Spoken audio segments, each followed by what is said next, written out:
onslaught on the occupied West Bank. Good unprecedented afternoon, in Earth. scope This is Adam since Sturch broadcasting 1967. from the Mushroom And then Mansion you had today, the working on expansion oil of the painting Israeli Chinese war into food. Lebanon, Buck a and scoop, right now, at this prelude moment, to the Israeli apocalypse. forces continue to I've remain got some entrenched titanium inside white, of southern and Lebanon, we're just and going the to US start and doing some Israel, cloud filling. working So with here we the go. Lebanese government in a framework, as the Lebanese government says it is, that will keep Israeli forces inside of Lebanon indefinitely, and puts the entire onus on quote-unquote demilitarizing or disbanding Hezbollah on the Lebanese government. This has been a long-standing Israeli project to try to co-opt the Lebanese armed forces into serving as the U.S.-Israeli localized so-called counterterrorism force. But in the bigger picture, what we're seeing is that the U.S. and Israel have manufactured a reality in the region where ceasefires, or the claiming of a ceasefire, or the signing of a ceasefire, it's being used as a tool aimed at incapacitating or delegitimizing, in a more formal way, resistance to primarily Israel's wars, by redefining the term ceasefire as effectively a cudgel or a hammer for surrender under a diplomatic framework, a surrender that the Israelis couldn't achieve on the battlefield. And the redefinition of the term ceasefire is that Israel can continue its attacks, and they claim self-defense if they even claim any justification. By the way, parenthetically, Israel continues to kill leaders of Hamas and the Qassam brigades in Gaza. Those are the very forces they signed a ceasefire deal with. That's not how ceasefires work. You don't say, well, they're still alive and they're still Hamas, and therefore we get to kill them. Israel signed a ceasefire deal with Hamas. They continue to burn Palestinians alive in tents who are not necessarily members of Hamas or affiliated with any Palestinian faction. Clearly, those are violations of the ceasefire, but it's also a violation of the ceasefire to kill the very people you signed the so-called ceasefire with. But Israel has forever claimed that ceasefires mean it can continue to attack, but they really have kind of produced this on an exportable scale to all of these other wars going on. And so nowhere is this more pronounced than in the case of Gaza, where the Palestinian side is not only expected to not fire a rocket, not fight back when Israeli forces attack, but they're also supposed to comply with an evolving list of demands. To give one example, phase one of this so-called ceasefire that was signed in October of 2025 in Sharm el-Sheikh, Egypt, didn't say anything about the Palestinians disarming. What it did say was that Israeli forces needed to begin repositioning and ultimately withdrawing. It provided for an exchange of captives. The Palestinian side released all of the living and deceased Israeli captives. It provided for a resumption of aid at the levels of the January 2025 agreement, which would have been 600 trucks at least coming in with life essentials. Israel has not complied with any aspect in reality of the deal that it signed, and instead has deepened its occupation of Gaza. It's not pulling back, it's moving further in, and Netanyahu recently said, let's move towards 70%. They're a little over 60% right now of control of Gaza's territory. Let's move towards 70 on our way to 100%. And so in a sane situation that actually was concerned with the rule of law or the text that was signed, this so-called Board of Peace, set up by Trump, which is also kind of a scam, pay $1 billion and then you get lifetime membership in this thing. They would be saying to the Israelis, you're violating the ceasefire, you need to comply with the terms, but instead they changed the rules entirely. And now they're saying that in order for Israel to comply with the deal that it signed with the Palestinians, you have to agree to all of these other terms. And by the way, we're not going to say a word when Israel continues to kill Palestinians every day.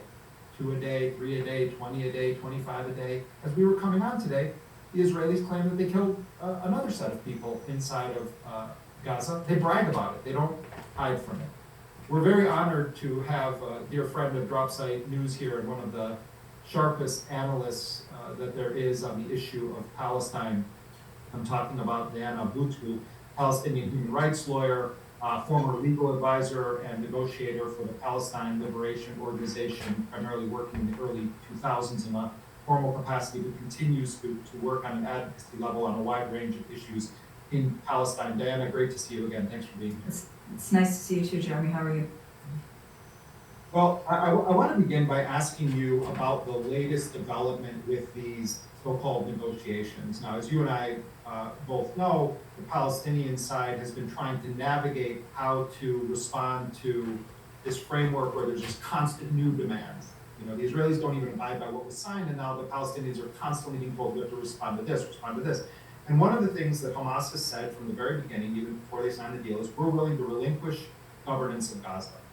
And they agreed, even though it wasn't in the deal that they signed, but they formally agreed with President Trump's proposal that a committee of Palestinian technocrats, not affiliated with any party, would come in and assume governing authority in Gaza. Um, Despite the fact that Hamas has agreed to this, the Israelis have been blocking that committee from coming in, which means the Israelis have kept the Hamas government in power, whether they want to be or not, inside of Gaza.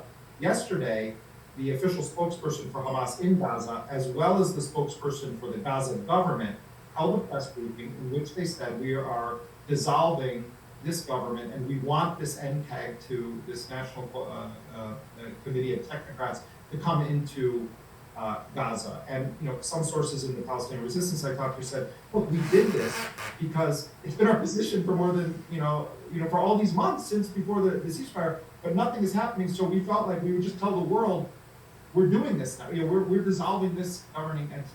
Give us your sense of what's happening here, the significance of what we saw yesterday in this announcement in Gaza. So, Jeremy, the Hamas government actually announced even well before the ceasefire, within a couple of months after October of 2023, that they didn't want to be part of ruling Gaza any longer. So the obstacle has not been Hamas in this at all. But what instead we've seen happen is the same thing that we saw happen in the 90s, the same thing that we saw happen in the year 2000, which is that the goalpost is constantly changing. So as you recall, we're now today exactly, 10 months since, or 9 months, since the signing of this agreement. And 9 months ago, when this agreement was signed, as you already mentioned in your intro, there was nothing there mentioned about all of the issues that the Israelis have now placed on the table. And so what we're seeing instead is that rather than this group, the Board of Peace, pushing through and making sure that Palestinians are allowed to survive, especially after 2.5 years of genocide, that instead they're putting more and more and more conditions on Palestinians to be able to survive, with the aim of attempting to squeeze Hamas. And the form that this is taking is primarily through humanitarian issues. They've effectively said to the government that we're not going to allow in any major humanitarian supplies. We're not going to allow the reconstruction of hospitals. We're not going to allow the reconstruction of schools. We're not going to allow in certain medicines. We're not going to allow in medical equipment. We're not going to allow in food in any major quantity, or clean water, or even reconstruction equipment. None of that stuff is going to be allowed in until you meet our demands. And what's astonishing in all of this is that you'll recall back in January of this year that Trump himself said that we had already entered into phase 2 and that the Israelis should be abiding by this agreement. And here we see that they are not. So once again, what we're seeing is that instead of Israel being the one that calls the shots, we have this Board of Peace calling the shots on Israel's behalf. They're doing the bidding on Israel's behalf, and rather than putting the brakes on Israel and saying to Israel, enough is enough, and we have to keep moving forward, they're instead moving along with this. And so with yesterday's announcement, the aim was effectively to say, if you think that we're the problem, we're not the problem. Let this be handed over to NCAG. Let this be handed over to another body. Let them be the one that's doing the ruling. And you're still going to see that the same thing is going to happen. And indeed, Mladenov yesterday on X, on Twitter, said that, oh, this is a great move, but this isn't enough to be able to meet the next phase and to be able to go ahead and move forward. So again, the whole thing is that they want to see a surrender agreement. That's all that they're looking for, is a surrender agreement with the ability of Israel to continually go in and continue to bomb Palestinians. We've seen over 1,000 Palestinians killed just over the course of the past 9 months without a single Israeli being killed, without even a single anything being shot. in Israel's direction. That's definitely not ceasefire. They're just looking for a surrender agreement. Yeah, and Diana, my colleague Jala Ahmad and I recently did a story, and we interviewed you for this. We obtained the latest drafts. There's been this exchange of drafts on a framework that is supposedly aimed at like moving forward to the next phase. And one of the documents is Nikolai Mladenov, for all practical purposes, the head of the Board of Peace on these matters, his draft to the Palestinian side, and also the Palestinian draft. And if you were to sort of drill down and look at what is at the center of this, it's that Mladenov has framed the entire thing as though the October agreement wasn't signed, as though the Palestinians had made sweeping concessions and effectively surrendered, and that now Hamas is going back on it because they're not engaging in a public ritual to like hand over Kalashnikovs and to do it as a kind of surrender routine. And I feel like I'm losing my mind sometimes because I keep repeating this. Again, the Palestinian resistance took a position. This is very important for people to understand. When Hamas and Islamic Jihad and other factions that were engaged in the armed struggle against Israel post October 7th signed that agreement in October, what they said so clearly was, we do not represent the entirety of the Palestinian people. The Palestinian people believe in a democratic process. As the combatants in this war, as those who are holding captives, Israeli captives, we can negotiate on a limited number of issues, including the exchange of captives, the official declaration of the end of combat, the withdrawal of Israeli forces, and the providing or the resumption of deliveries of life essentials that are often referred to as humanitarian aid, although they're actually life essentials. They shouldn't be called aid. And that's it. And they said on all these other issues that Donald Trump talks about in his 20-point plan, we need to consult with all Palestinian factions and political parties. I want people to keep that in mind. So what Nikolai Mladenov and the so-called Board of Peace have done is they have said, you made all these agreements. You said you were going to disarm all Palestinians. You said you were going to allow the Israeli forces to remain occupying huge swaths of Gaza until you've essentially surrendered. In order for us to actually guarantee that any of these terms that were mentioned in October are going to be committed to, you now have to abide by this new set of demands.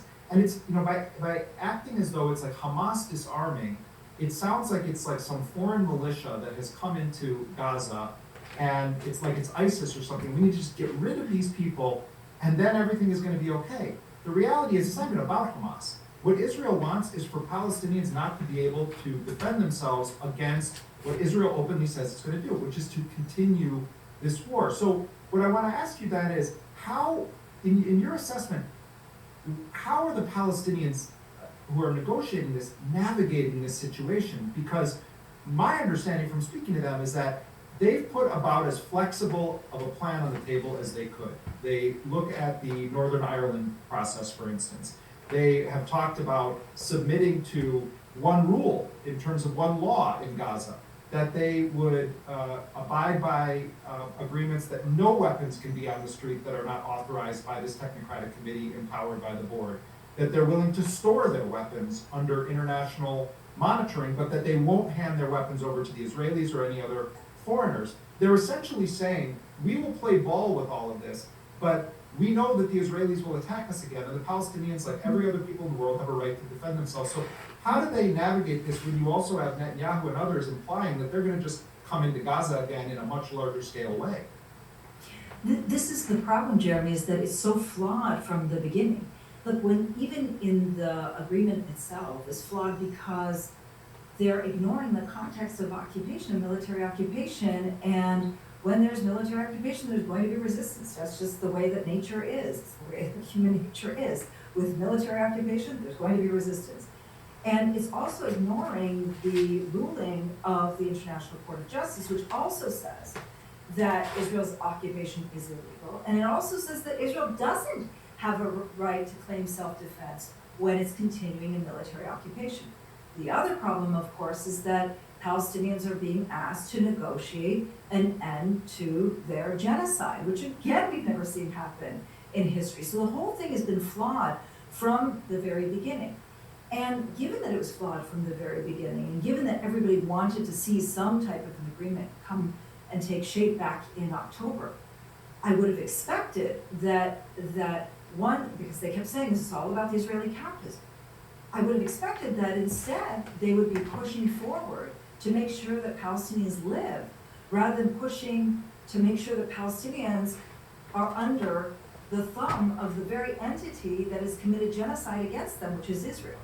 So what they've now done is they've turned everything on its head. So how these negotiators navigate it, I don't know how they're going to do it.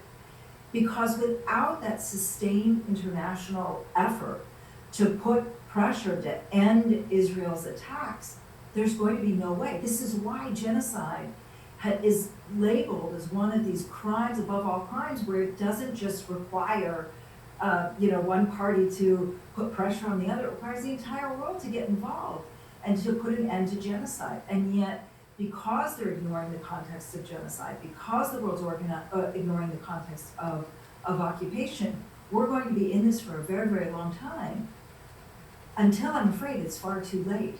And I think we've already effectively reached that point. And what do I mean by reach that point? If you look around at Gaza and you see that more than 90% of Gaza has been flattened, that people are surviving on a thread in terms of healthcare, that their health is actually deteriorating at a very rapid pace. I'm not sure if there's a quick turnaround for that. And as you said, with this life-saving, this isn't humanitarian, life-saving food that's supposed to be coming in that Israel's blocking, unless there is sustained pressure on Israel to end that, to allow that food and those supplies to come in, I just don't know how much longer people are going to be able to sustain this. Plus we're in election season now, with the Israelis, each one of the Israeli candidates showing their bravado about how much more they can beat up on Palestinians. That's what this election is about.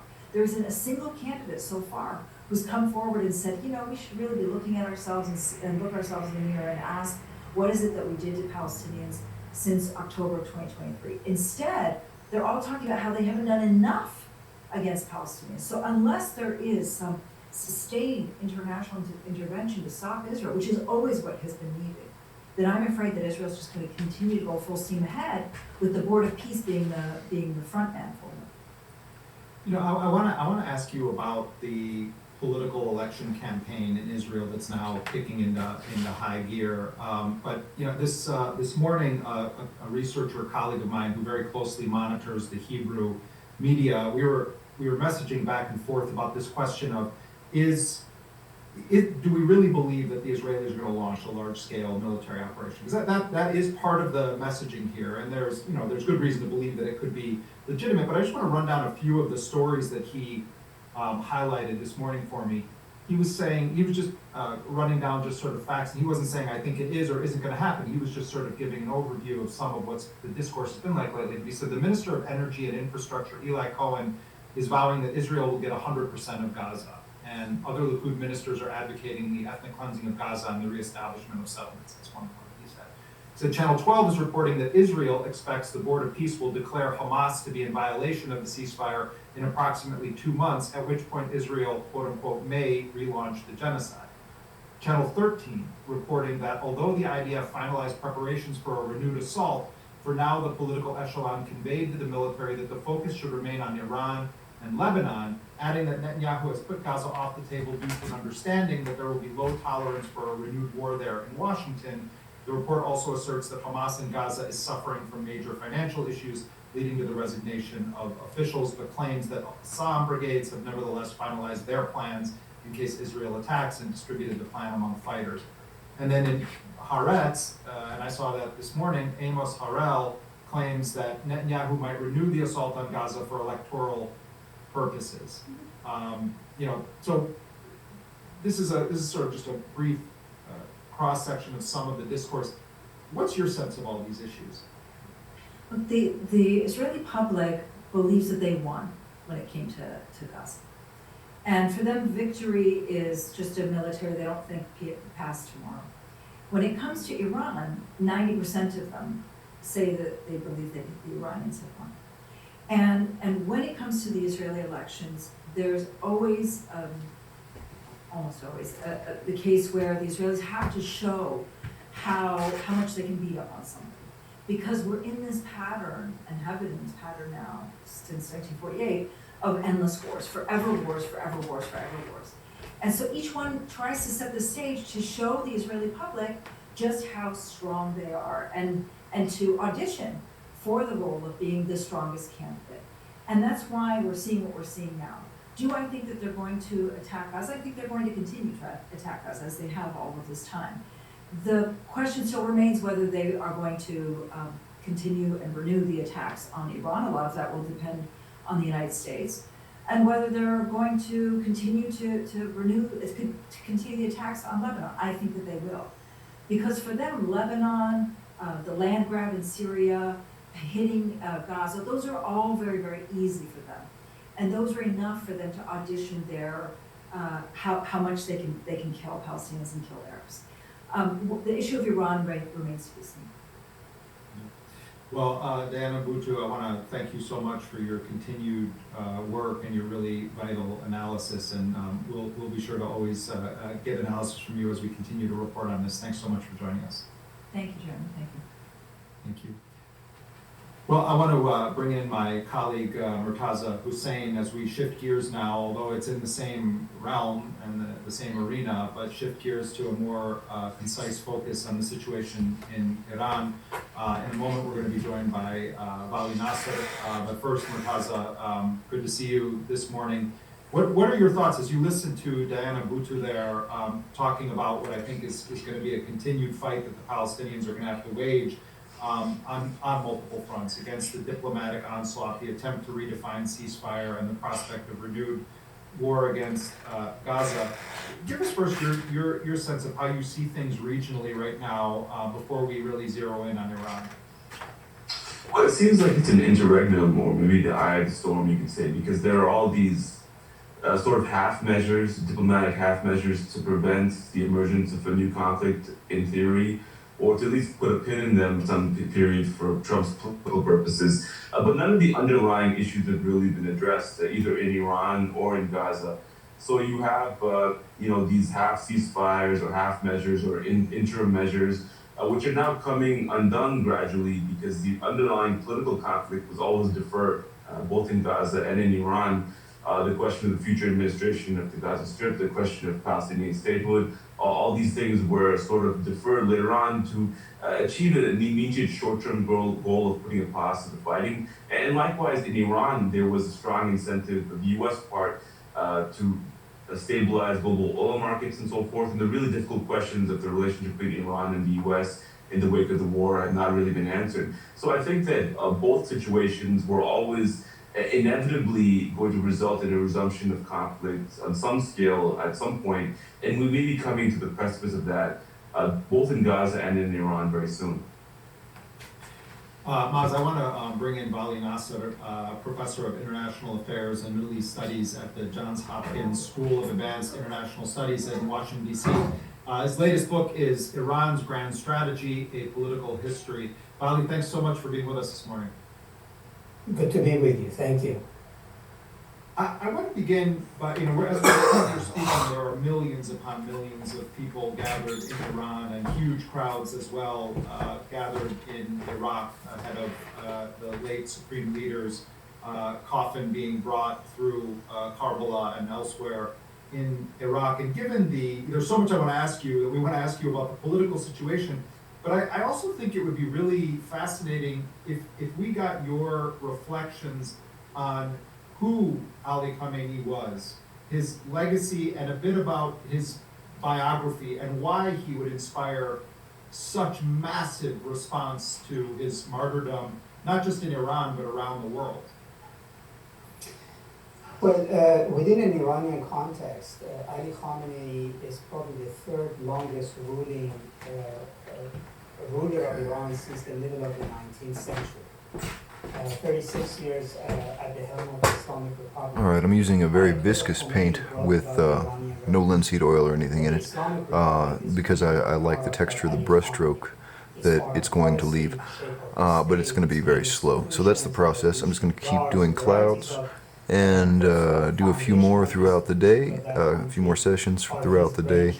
So take 2 will be coming up, but I'm going to cut this here, clean out my brush, and we'll be back to this in a minute. We saw massive protests in Iran. Alone. All right, take 2. Here we go. If you haven't been to Esalen before, it's an extraordinary place with an extraordinary history, an extraordinary morphogenetic field. The baths are open 24 hours a day. The massage staff is the best in the world, and to take advantage of all of these things, know that you can cross a small bridge at the other side of the garden, and there's a whole other section of Esalen, which is very beautiful and nicely landscaped, and that's the way to get down to the sea. In front of that building, which is obviously and is called the Big House, there's a system of stairways which take you down to the beach. So that's highly recommended. Okay, I think that's the basic thing. There's always toast and jam and usually coffee and stuff like that in the dining room whenever it's open. So if you miss a meal or if you get the munchies, that's available. This one I'm pretty much, I'm up to speed on this one. This is, Kathleen's helping me out because usually I don't know what I'm teaching, and if there's no catalog in the room, then we're sort of hung out to dry. But this one I'm highly motivated, and so I've been looking forward to it. The briefing for descent into novelty. What has made you highly motivated? Well, because there's a plunge into novelty happening. So the idea, or I'm claiming there is. So then we actually have something to look at and measure all this baffle garb against rather than the usual vapor, you know. This is part of my life that I enjoy most, and it's hard to carry the public into it because it's so arcane, but this is really where the thrills lie for me, which I guess leads me into some of what I want to say this evening. Let me lay out for you how I see this briefing for descent into novelty and what that really means, because it's deliberately ambiguous because it refers to several things simultaneously. Any encounter with me that involves a discussion of psychedelics is in and of itself a briefing for descent into novelty. That's what psychedelics are. The ordinary structures and momentum and logic of the world is replaced by a very novel redaction of those things. So that's one level of the meaning of the briefing for descent into novelty. Another level of meaning is we are plunging, without the aid of my theory, toward the end of the millennium. And this will be used as a benchmark and an enormous kind of goad to certain agendas to complete themselves or launch themselves. And I'm sure as we approach the millennium, you can feel the built-in apocalyptic expectations of Judeo-Christian culture just swelling to burst at the seams. Well, I think anybody who didn't have some kind of fairly strong model of what is going on would be scared to death. I mean, there is a sense of everything simply flying apart, and we don't know what it will be. World economic crash, Ebola outbreak, asteroid strike, climate change, but it just begins to multiply to the point where you get the feeling we may not know what's coming, but God, something must be coming. So 1,000 years is reaching its culmination, and inevitably this civilization will be divided at this millennium. There will be the first millennium of industrial, post-medieval, so forth and so on, and then whatever comes after. And then a third sense in which this is a briefing for a descent into novelty. And this requires a little backgrounding for those of you who aren't familiar with the time wave theory, which has now been referred to repeatedly. This is an idea, a mathematical formalism which I generated with the help of the Logos, that addresses the concept of the Tao, a mysterious force which ebbs and flows through all things, building structure up and tearing it down according to mysterious laws of its own, takes that notion of Tao and attempts to demystify it in the sense of, if Tao is a force which tears things down and builds things up and down can be directions on a Cartesian axis. So why not portray the Tao as the ebb and flow of a quality, a numerically quantifiable quality? Well, to cut to the chase, I've done this, and it replaces the Newtonian assumption that time is a perfectly smooth Aristotelian surface with a much more complicated version of what time is.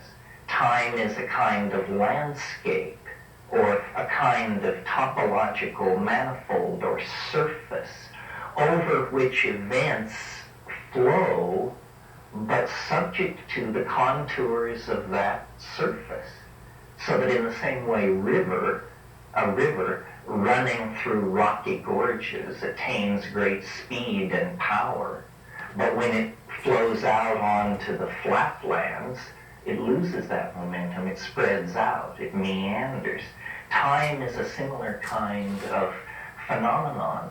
There are periods of great placidity and stability and continuity. Most of time has been like that. Change in most of time is something that stretches out over millions and millions of years. I'm speaking now, first of all, of astrophysical changes, planetological evolution, even biological evolution, which is orders of magnitude more rapid than geology, is nevertheless something which moves in a very stately fashion. Major mutations require hundreds of thousands, millions of years in some cases to establish themselves. So most of time exhibits a fairly uniform placidity on the local scale, if you see what I mean. But for the past 25,000 years, or 50,000, or a million, depending on your sensitivity to turbulence, something else has been happening. Acceleration, connectivity, a complexification and densification of the matrix. And we are products of this. But it isn't a smooth descent or ascent toward greater complexity. It's a punctuated movement toward complexity, or novelty, as I call it. There are steps back. There are setbacks. Sometimes they last millions of years. Sometimes they last minutes. And this leads me then, that's enough background. So one reason this is called a descent into, briefing for a descent into novelty, is because according to this theory, we are in a descent into novelty. A very dramatic descent began on the 25th of February, just a week ago. In the 20th century, there have only been two other periods that theory defines as this novel. The first one is the period from October 1928 to October 1929, and the second one is from December 1940 to December of 1941. Now, interestingly, both of those purely formal mathematical predictions nail major upheavals of novelty in the 20th century. The first, the collapse of the world economy, culminating in the American stock crash of October 29. The second, World War II, raging furiously obviously, all through 1940 and then ending in December 41 by the US being dragged in with the Japanese attack. So the novelty theory is in the midst, as we speak, of a test. Is the novelty market soaring? Is novelty pouring into the system at a very fast rate? Now, some people thought that, you know, the dead would rise on the 25th of February. That isn't how it works. Throughout the past couple of years, and I'm sure you are aware of it, we have been in a recidivist period in American politics and life, meaning a conservative era. And that has gotten more and more constipated and more self-congratulatory and more certain of itself, and hence odious. And I believe we've crossed over the cusp, and now that all is in a state of complete chaos and collapse. There are many things on the agenda for the next few months that could usher in enormous novelty, although novelty usually arrives in the form of the unexpected. In other words, the source of the novelty might be a return of communism to power in Russia, or it might be what else is scheduled? An American election is scheduled. An Israeli election is scheduled. It could be that the Chinese will attempt to grab Taiwan and create World War III. Misjudgment could lead that direction, but it could be positive. Novelty has no morality. An AIDS cure, what else can I think of along those? Well, some enormous technological breakthrough, star flight or cold fusion or something like that. I mean, these things lurk as possibilities, leaning into the continuum of space-time, always willing to be sucked into actualization if you can get the mojo right. So part of the briefing of a descent into novelty here is to ask and discuss the question, does it feel like we've come over a cusp? Does it feel like we're in a situation of increasing novelty day by day by day? This will last on into early June. And then if not, if we all get together in midsummer and agree it was kind of a dud, didn't really live up to expectation, well, then that's real data for looking at the time wave. People are confused sometimes by exactly who and what I am, and that's because in my personality, which is a humbler word than method, two things are united which are usually not found co-present. My techniques are all shamanic and involve perturbing the senses and dissolving ordinary states of mind through psychedelics. So my techniques are shamanic, but my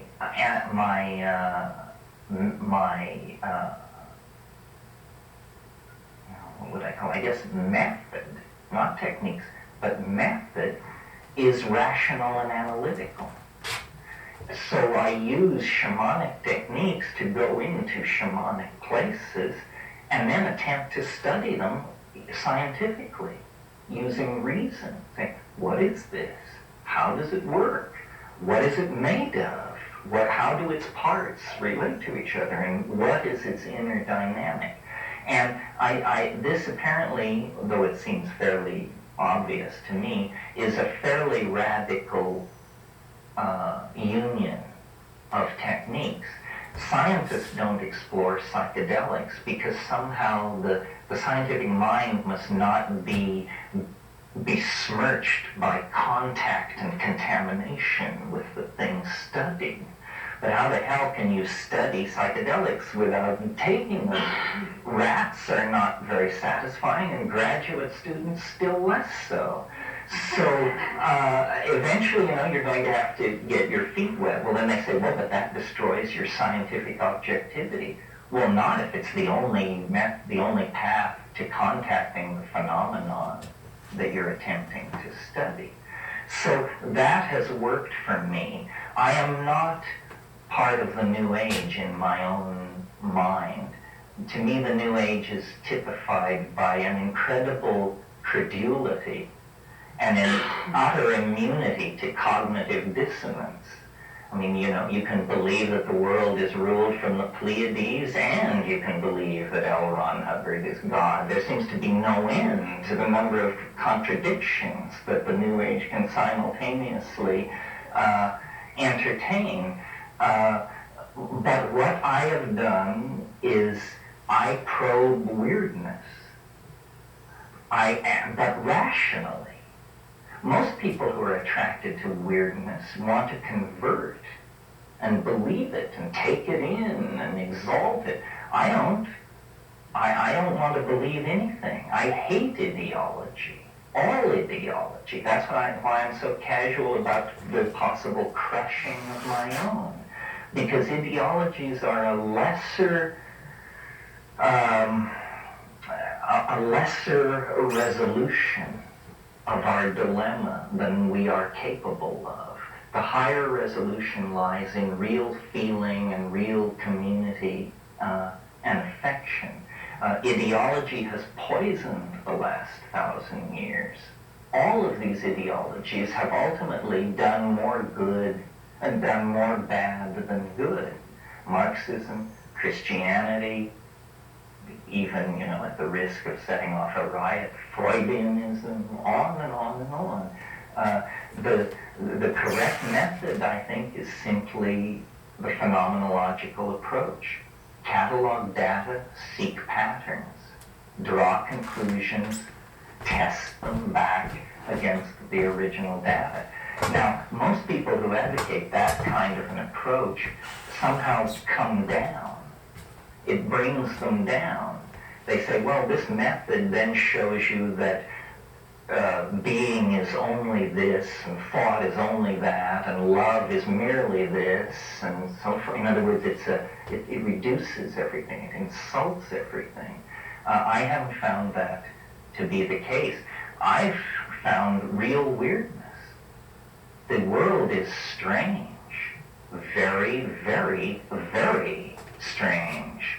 Not only, far stranger than I suppose, and orders of magnitude more strange than these cheerful workbench scientists and keepers of the faith of our culture suppose. There are doorways, there are edges, there are passageways, but for every real one, there are 10,000 dead ends, cul-de-sacs, and cheap scams of one sort.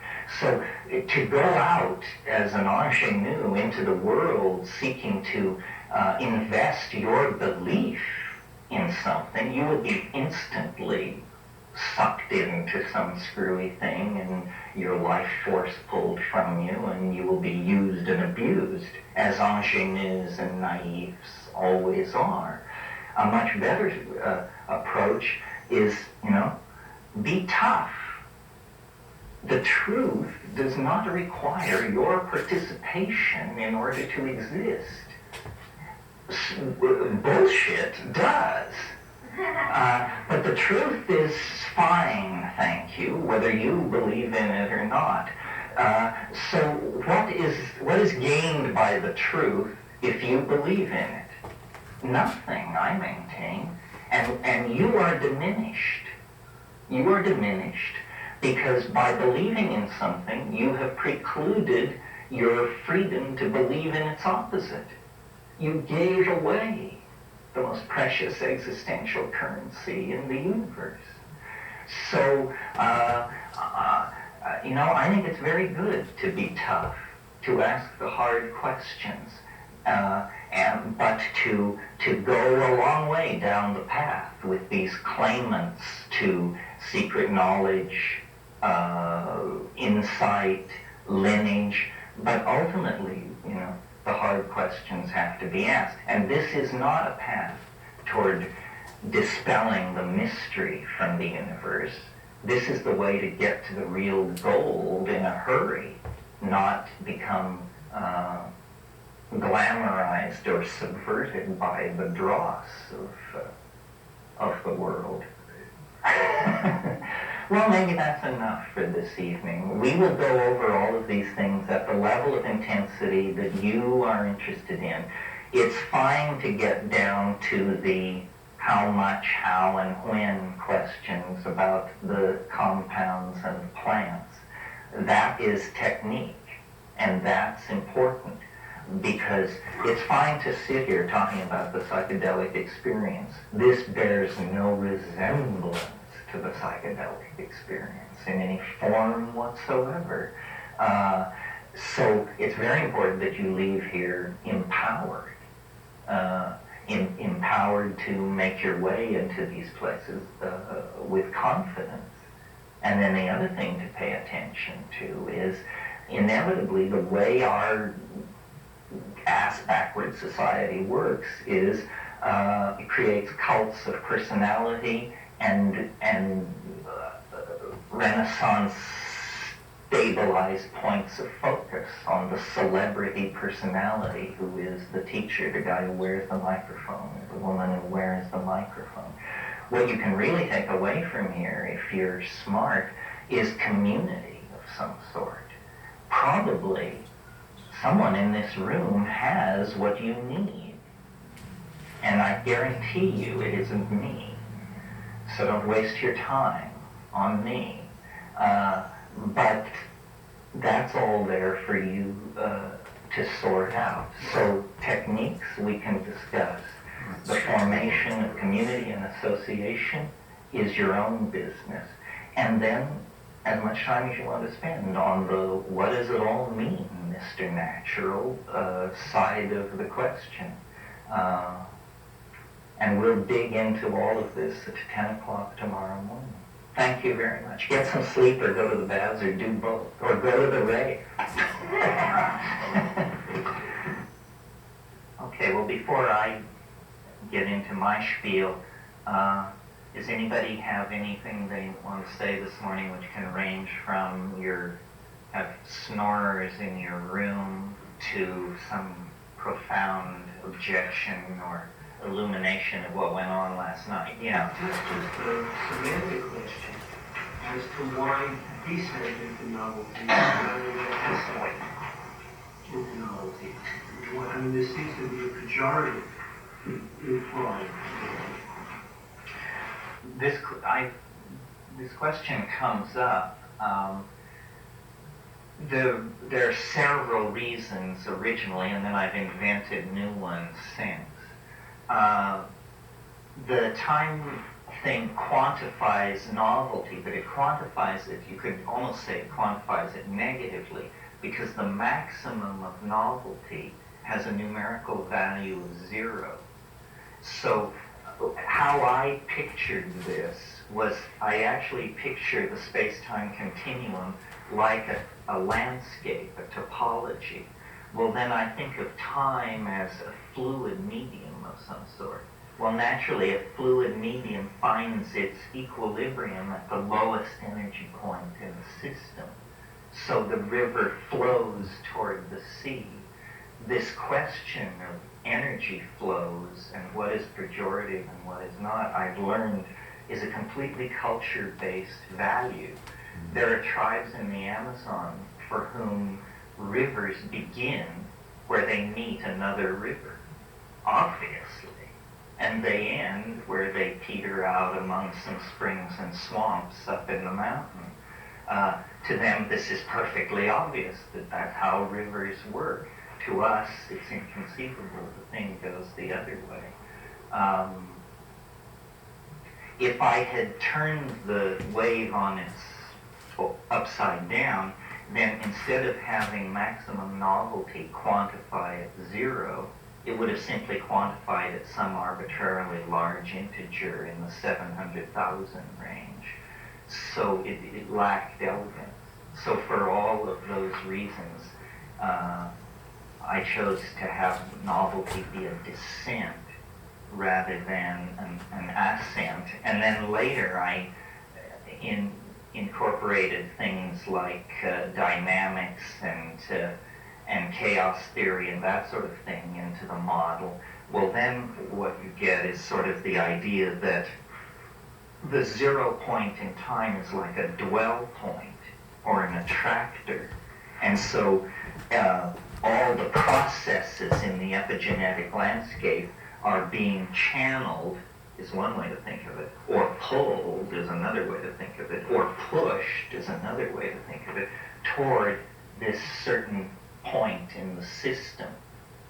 If that seems complicated, all I'm saying is if you release a marble up near the rim Trying of to a decide if I bowl, want it's easy to predict where it's going do to another come set to right now. rest when it's still. It's going to come to rest at the bottom. I think I'm going to cut it of the here bowl. and That's the place where the minimum energy of the system do something else today. is fulfilled. Hold on one second. I'm going to wash my brush real quick. We've got 3 minutes. Okay. Anything else out of last time? It's still possible to raise the issue of snoring, but feel we're so far from the dock that you can't jump back. Yes. I have a friend who's been diagnosed with Parkinson's, and when Richard was here this week, he told me that ayahuasca would be, is being found to be very good for Parkinson's. And if you know anything about that, I'd like you to talk about it. I don't know anything about it except that I know who to ask, which would be my brother Dennis. But I've heard that this is true, that they're getting a remarkable remission of the symptoms. All right, so that gets a toehold into It's the really part cloud of a whole filling. frontier, Zoom in on that a little you know, bit. That Prozac Like, has to do with, and I just a month ago went through a horrific series of migraines, and so now I know all about sumatriptan, which is a magic bullet for migraine. and I'll glaze and shadow and render the clouds up a lot more after they're all in place. But as you can see, that's going to take a little while to do. But I think that's it for the moment. I need to play a video game or sit down for a minute or something. So have a good day, Earth. That's Adam Sturch broadcasting from the Mushroom Mansion, Taos, New Mexico, working on oil painting Chinese food. Book a scoop, prelude to the apocalypse. Are going to emerge out of this, and some of them are going to have